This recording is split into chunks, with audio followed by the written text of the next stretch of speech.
Hello guys, welcome to my YouTube channel. So today we are going to start the topic cell. So ये बहुत ही basic chapter है biology का, तो चलिए इसे स्टार्ट करते हैं। सबसे पहले what is a cell. Cell body का सबसे छोटा पार्ट होता है। कोई भी लिविंग बींग्स का सबसे छोटा पार्ट जो होता है वो सेल होता है। सबसे स्ट्रक्चरल सबसे छोटा पार्ट जो है वो सेल है। इसके पास अपनी इंडिपेंडेंट एग्जिस्टेंस होती है और ये लाइफ के जो फंक्शंस होते हैं उन्हें परफॉर्म करता है। इसीलिए सबसे छोटा जो है स्ट्रक्चरल एंड फंक्शनल यूनिट है बॉडी का। ठीक है।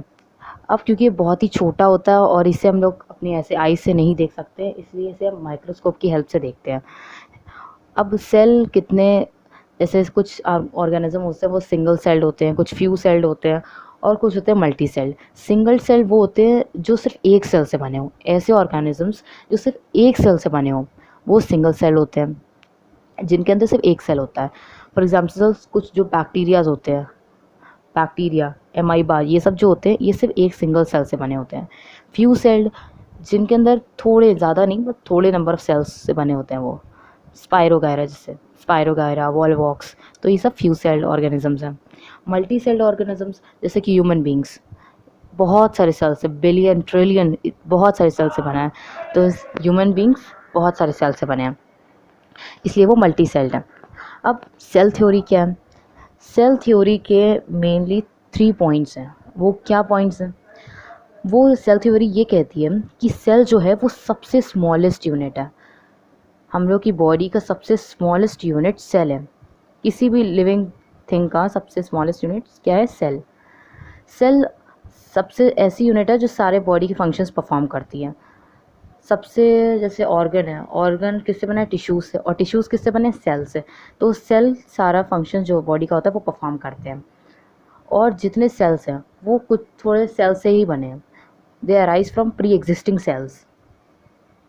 ठीक है। तो अब सेल्स के भी बहुत सारे पार्ट होते हैं।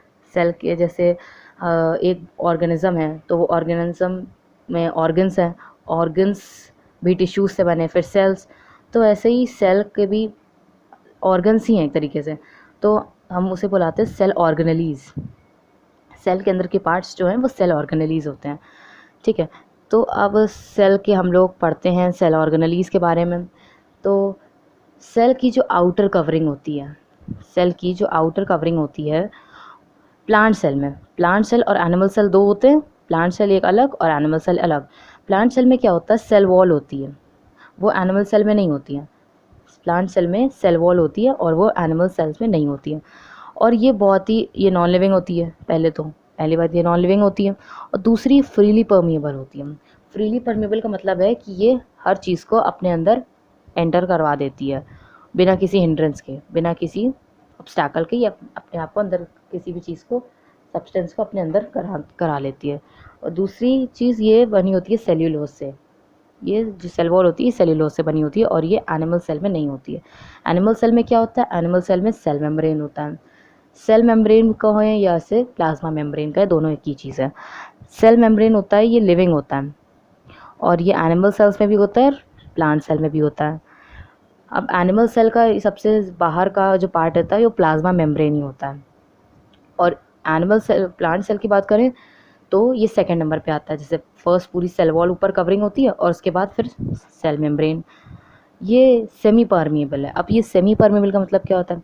सेमी परमिएबल का मतलब ये होता है कि इसमें स्मॉल पोर्स होते हैं और ये सिर्फ कुछ ही, सारी चीज़ों का नहीं, सिर्फ कुछ ही चीज़ों को अपने अंदर करते हैं और हर चीज़ को अपने अंदर नहीं करते हैं, तो ये सेमी परमिएबल है। और ये एक स्पेशल टाइप का प्रोटीन होता है, लाइपोप्रोटीन्स, उससे बने होते हैं प्लाज्मा मेम्ब्रेन। ठीक है। अब जो और सेल का एक बहुत बड़ा कॉन्स्टिट्यूएंट है साइटोप्लाज्म। ये साइटोप्लाज्म क्या होता है? सेल के अंदर न्यूक्लियस होता है। बहुत इंपॉर्टेंट पार्ट जो सेल का है वो न्यूक्लियस ही होता है। न्यूक्लियस को छोड़ के बाकी जितना पार्ट है, जो लिक्विड है जितना भी सेल के अंदर, वो साइटोप्लाज्म होता है। उसे हम क्या कहते हैं? साइटोप्लाज्म। ठीक है। ये सेमी लिक्विड सब्सटेंस है और सेल का बहुत सारा पार्ट ये ऑक्यूपाई करता है। ये क्या है? कलरलेस है, एकदम कलरलेस और वाटरी टाइप का है। इसके अंदर बहुत सारे केमिकल रिएक्शंस होते हैं। साइटोप्लाज्म के अंदर ही बहुत सारे जितने रिएक्शंस हैं बॉडी के, इसी के अंदर होते हैं। और अब हम पढ़ेंगे और एक दूसरे पार्ट के बारे में जिसका नाम है एंडोप्लाज्मिक रेटिकुलम। अब ये क्या होता है? ये सब हम लोग के जैसे ऑर्गन्स वर्क करते हैं वैसे ही ऑर्गेनेलीज वर्क करती हैं सेल के अंदर। एंडोप्लाज्मिक रेटिकुलम जो होता है वो ट्रांसपोर्ट के लिए मेन होता है। जैसे हम लोग के जो ब्लड होता है वो ट्रांसफ़र होता है ब्लड वेसल्स की हेल्प से होता है, तो वैसे ही सेल के अंदर क्या होता है? Endoplasmic reticulum. इससे इसमें जो जितने न्यूट्रिएंट्स होते हैं ये सब सेल जो न्यूक्लियस होता है अगर उसे चाहिए होते हैं तो इसी की हेल्प से जाते हैं, और जितने भी वेस्ट प्रोडक्ट्स होते हैं वो सब न्यूक्लियस से बाहर सब इसी की हेल्प से आते हैं, एंडोप्लाज्मिक रेटिकुलम की हेल्प से। एंडोप्लाज्मिक रेटिकुलम जो होता है ये 2 टाइप्स का होता है। कौन से 2 टाइप्स का होता है? एक होता है ये रफ एंडोप्लाज्मिक रेटिकुलम और एक होता है स्मूथ एंडोप्लाज्मिक रेटिकुलम। जो रफ एंडोप्लाज्मिक रेटिकुलम होता है उसमें क्या होते हैं? एक प्रोटीन्स होते हैं राइबोसोम्स, ठीक है? तो वो राइबोसोम्स जिस एंडोप्लाज्मिक रेटिकुलम में अटैच्ड हों तो उसे हम कहेंगे रफ एंडोप्लाज्मिक रेटिकुलम, और जिसमें ये ना हो वो है स्मूथ एंडोप्लाज्मिक रेटिकुलम। अब राइबोसोम्स क्या होते हैं? राइबोसोम्स एक प्रोटीन्स बनाते हैं, ठीक है? तो ये प्रोटीन्स बनाते हैं और ये एंडोप्लाज्मिक रेटिकुलम पर स्टिक होते हैं, और कभी कभार ये साइटोप्लाज्म में इधर उधर ऐसे ही होते हैं, फैले होते हैं। और इन्हें हम क्या कहते हैं? Factories for the synthesis of proteins, क्योंकि ये प्रोटीन्स बनाती हैं इसीलिए हम इनसे कहते हैं factories for the synthesis of proteins. अब हमारा एक नया और पार्ट है माइटोकॉन्ड्रिया।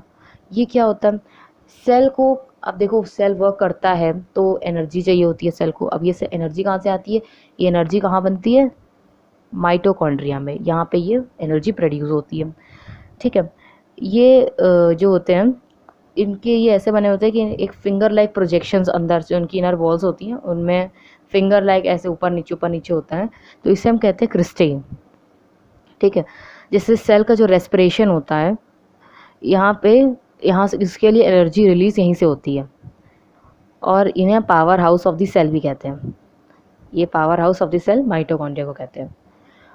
अब गोल्गी अपैरेटस, ये भी एक डिलीवरी सिस्टम है सेल का। इस गोल्गी अपैरेटस से क्या होता है? चीज़ें डिलीवर होती हैं, जैसे कि जो सेक्रीशंस होते हैं सेल के, एंजाइम्स, हार्मोन्स वगैरह, ये सब गोल्गी अपैरेटस क्या करता है? सब पैक करके उसे ट्रांसपोर्ट करता है, और जहाँ जहाँ सेल के पार्ट्स को, सेल के अंदर जहाँ जहाँ उसको नीड है वो सब जाके डिलीवर करता है, देता है हर चीज़ को।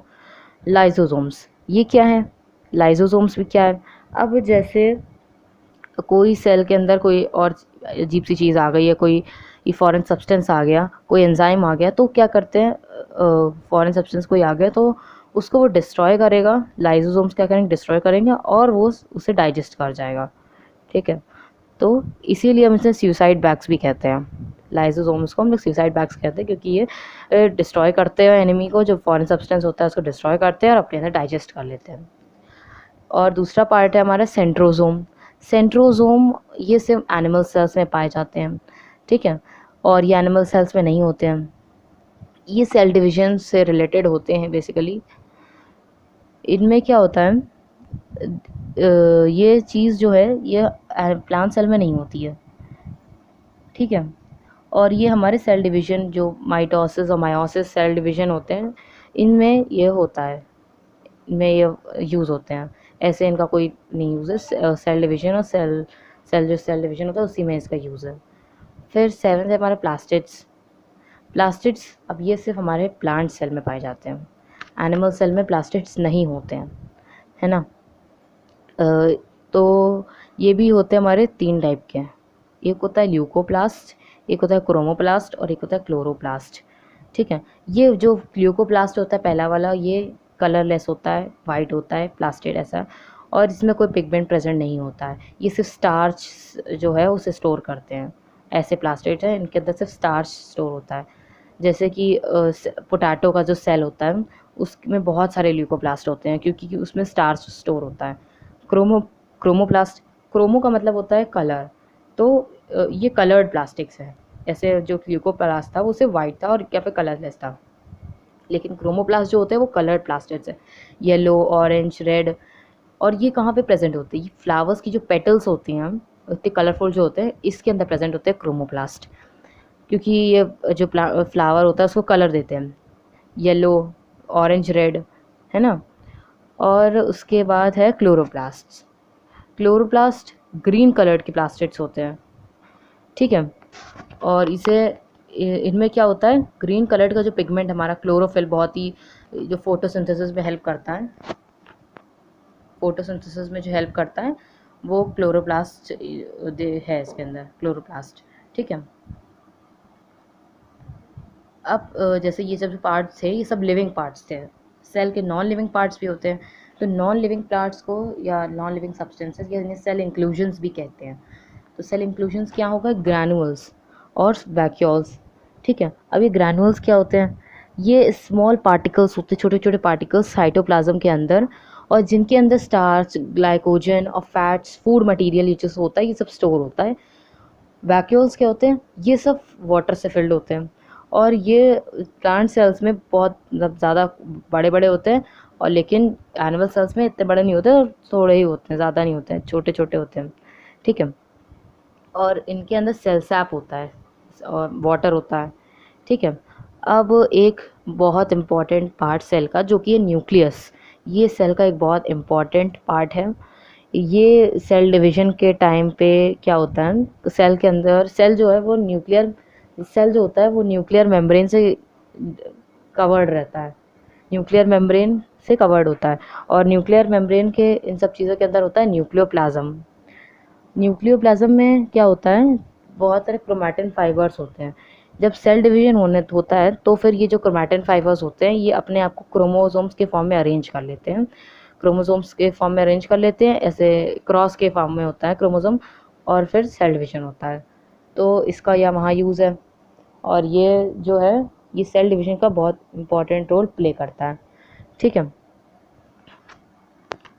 प्रोटोप्लाज्म क्या होता है, अब प्रोटोप्लाज्म जैसे सेल जो होता है उसके अंदर सब जगह साइटोप्लाज्म होता है, और जब अब जैसे साइटोप्लाज्म जो था वो न्यूक्लियस हटा के था, न्यूक्लियस को जब छोड़ के जितना पार्ट है वो सब साइटोप्लाज्म है।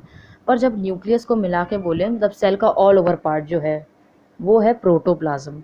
सेल के अंदर जो पूरा होता है वो प्रोटोप्लाज्म होता है, और उसके अंदर साइटोप्लाज्म होता है और न्यूक्लियस होता है, ठीक है। तो protoplasm is equals to cytoplasm plus nucleus, ठीक है। अब सेल्स कितने टाइप के हैं, सेल्स हमारे दो टाइप के, प्रोकैरियोटिक एंड यूकैरियोटिक सेल्स, ठीक है। प्रोकैरियोटिक सेल्स वो होते हैं जिनके बाहर जिनके न्यूक्लियस के बाहर कोई न्यूक्लियर मेम्ब्रेन नहीं होता है, ठीक है। मतलब वो जो इसका अंदर जो डीएनए मटेरियल होता है वो सब ऐसे ही डिसऑर्गेनाइज होता है क्योंकि न्यूक्लियर मेम्ब्रेन नहीं होता उसमें।